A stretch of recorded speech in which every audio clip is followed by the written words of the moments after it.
충북의 새 고속도로인 영동 오창 고속도로의 민자 적격성 조사 결과가 이달 중 발표될 예정입니다.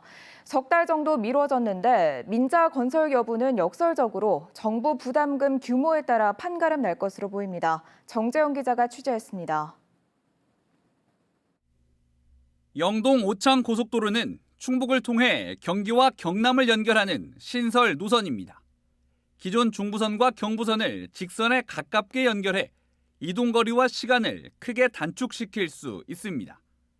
민간 사업자가 뛰어들었고 충청북도와 국토교통부는 지난해 4월 민자 적격성 조사를 의뢰했습니다. KDI가 사업 타당성과 민자 투입의 적격성을 차례로 따져 민자 건설 여부를 확정하는 절차입니다.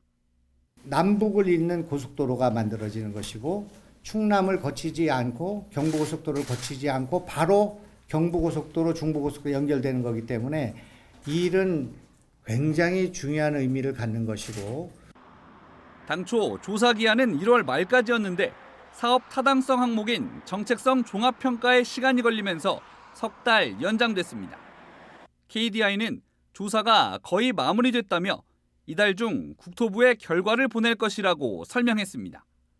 사실상 결론이 난 것으로 관측되는 가운데 일단 충청북도는 이번 조사의 양대 축인 타당성과 적격성 가운데 타당성에서 좋은 점수를 받은 걸로 예상하고 있습니다.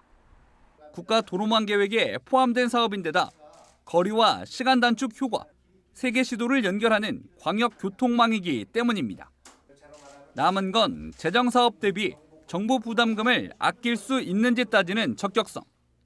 고속도로를 민자로 짓더라도 정부는 토지보상비 전액과 총건설비 중 24%를 보조금으로 지원해줘야 합니다.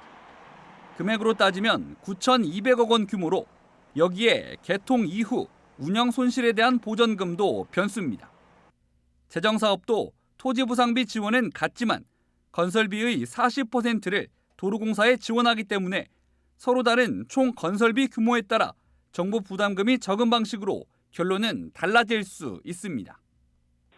타당성 검토가 마무리된 이후에 민간 투자 적격성을 판단하는 단계에서 VFM이라는 값을 도출하는데요.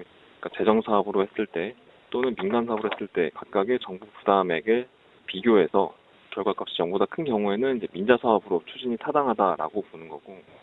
실제 서울 세종 고속도로의 경우 적격성 분석 결과에 따라 민자에서 재정 사업으로 전환되기도 했습니다. 조사 1년여 만에 코앞으로 다가온 결과 발표.